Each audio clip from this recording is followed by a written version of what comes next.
Alright, Assalamualaikum warahmatullahi ta'ala wabarakatuh.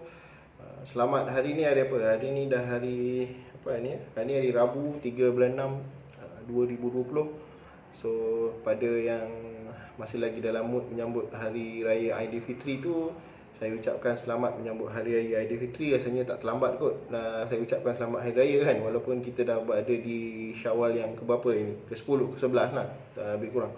So guys, hari ni saya nak share dengan anda semua tentang benda penting juga yang saya nak share ni. Sebab ramai yang duk tanya saya dalam Facebook, ramai yang duk DM dan juga PM saya tanya apa yang aku nak buat dengan pampasan takaful kan.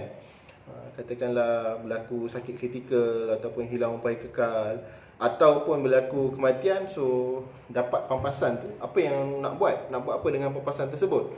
So hari ni saya nak share dengan anda semua 5 perkara yang anda boleh gunakan ataupun anda boleh manfaatkan pampasan takaful yang anda terima jika berlaku musibah kepada anda semua. Alright, kita pergi pada yang pertama. Yang pertama, jika anda dah terima pampasan takaful, contohnya didiagnose sakit kritikal dan sebagainya, so apa yang anda boleh buat dengan pampasan takaful tersebut adalah anda boleh selesaikan hutang. Itu yang penting sekali kan. So bila katakanlah kita dah sakit kritikal, dah tak boleh nak bekerja dan sebagainya, so kita dapat pampasan takaful, katakanlah RM500,000 ataupun RM200,000 ke dan sebagainya. So kita boleh gunakan pampasan takaful tersebut untuk selesaikan hutang-hutang yang kita ada. So hutang apa yang contohnya hutang rumah, hutang kenderaan, hutang pinjaman pendidikan dan sebagainya. So hutang-hutang ni kita dah tak perlu nak risau sebab kita dah ada duit ataupun dana yang boleh kita gunakan untuk selesaikan hutang-hutang tersebut. Cuba bayangkan kalau kita dah sakit, dah terlantar dia sakit di hospital, di katil hospital, so kita ada duit untuk selesaikan hutang. So kita akan jadi selesa, tak perlu nak fikirkan hutang-hutang yang ada lagi kan. So itu yang pertama, kita boleh selesaikan hutang. Yang kedua, kita juga boleh gunakan pampasan takaful ni. Ini khususnya jika berlaku kematian lah, ataupun jika berlaku kematian pada pencarum, so pampasan takaful tersebut boleh juga dihibahkan kepada yang tersayang. Sama ada kepada isteri kita, kepada kenalan kita ataupun sebagainya, ataupun isteri ambil takaful dan hibahkan kepada suami. So kita boleh hibahkan pampasan takaful tersebut.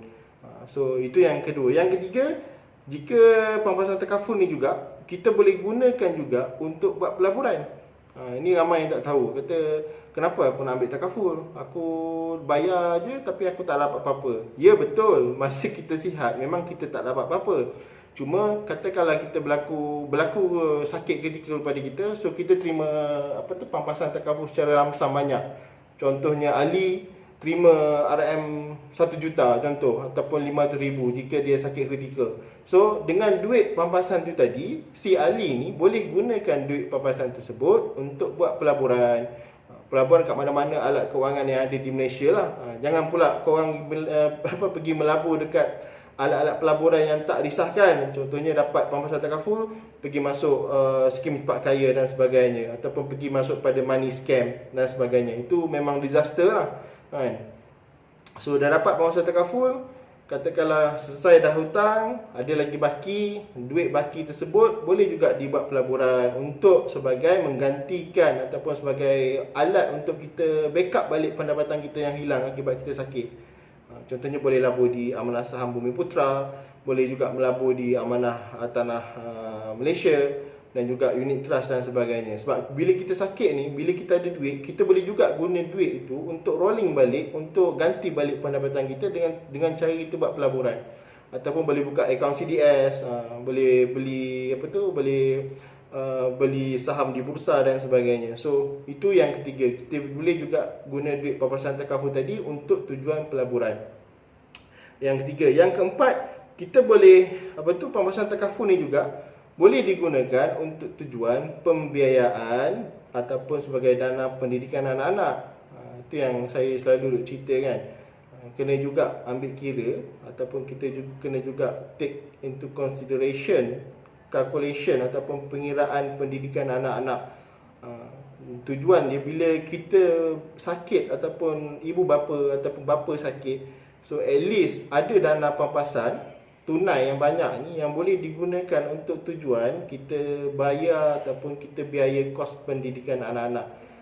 Tak adalah nanti bila kita sakit terus pendidikan anak-anak pun dah terabai dan sebagainya. Itu yang penting, sebab katakanlah kita dah hilang punca pendapatan akibat sakit kritikal, sebagai contoh kanser dan sebagainya, so for sure lah, dana-dana yang kita ada, contohnya simpanan, dana EPF dan sebagainya, dana-dana ni tadi ni mungkin kita akan gunakan. So bila kita dah terguna dana simpanan dan sebagainya, for sure jugalah dana untuk pendidikan anak-anak kita akan terjejas secara langsung. So kita dah tak ada dana. Tetapi jika kita ada pampasan takaful, kita boleh gunakan pampasan takaful ni tadi untuk allocate kepada biaya ataupun kos pendidikan anak. Contohnya anak-anak nak pergi belajar dekat universiti dalam negara, contohnya lebih kurang kos berapa, 60,000 ke 70,000, at least ada dana tu dalam simpanan kita untuk kita gunakan supaya pendidikan anak tidaklah terabai suatu hari nanti. Okey. Dan yang terakhir sekali, boleh juga digunakan pampasan takaful ni selain daripada hibah, selain daripada kita nak buat pelaburan, selain daripada kita gunakan untuk pembiayaan anak-anak dan sebagainya, kita boleh juga guna pampasan takaful ini untuk tujuan kita sedekah dan juga tujuan wakaf. Yang ni ramai yang tak tekankan. Sebab bila kita meninggal, bila kita berlaku kematian kepada mencarum, mereka boleh buat pilihan sebelum sebelum sign up kontrak takaful ataupun sign up sijil takaful ni, mereka boleh buat pilihan untuk mewakafkan ataupun memberi sedikit pampasan takaful kepada dana-dana ataupun badan-badan kebajikan yang disahkan. Macam contoh di Great Eastern Takaful, kita ada beberapa dana, beberapa panel-panel ataupun beberapa badan-badan kebajikan yang disahkan oleh kita, dan juga boleh digunakan sedikit wang pampasan untuk diberi kepada mereka untuk menjadikan dana tersebut sebagai saham akhirat kita lah suatu hari nanti kan. So at least kita ada juga orang kata dana yang mengalir di dunia ni untuk tujuan bantu kita di akhirat nanti. So itu 5 perkara ataupun 5 benda yang kita boleh gunakan pampasan takaful untuk bantu kita untuk membiaya ataupun sebagai dana tambahan. Yang pertama tadi macam saya cerita, boleh selesaikan hutang-hutang yang sedia ada. Yang kedua, boleh juga digunakan sebagai hibah kepada yang tersayang. Yang ketiga, boleh digunakan sebagai pembiayaan dana untuk pendidikan anak-anak. Yang keempat, kita boleh juga gunakan pampasan takaful yang ada untuk tujuan pelaburan. Dan yang terakhir sekali, boleh juga digunakan untuk saham akhirat kita dengan cara kita memberi wakaf ataupun memberi dana tersebut, dana pampasan takaful tersebut kepada badan-badan kebajikan yang disahkan oleh operator takaful ataupun company-company takaful yang ada di Malaysia. So, itu saja 5 perkara yang saya nak kongsikan dengan anda hari ini supaya anda dapat lihat bahawa pampasan takaful yang ada ataupun sijil takaful yang anda ambil itu bukan saja untuk diri anda, tetapi kelebihan ataupun kebaikan dia sebenarnya banyak kelebihan dan kebaikan untuk orang lain juga. Alright, so sekian saja untuk sharing saya pada kali ini. So kita berjumpa lagi pada video yang akan datang. So saya harap anda akan faham dan juga anda akan jelas. Jika ada sebarang persoalan, boleh ajukan soalan itu, boleh juga PM saya dekat bawah ataupun boleh terus call saya di nombor yang di bawah yang saya akan bagi nanti. Okay, sekian saja untuk kali ini. Assalamualaikum warahmatullahi wabarakatuh.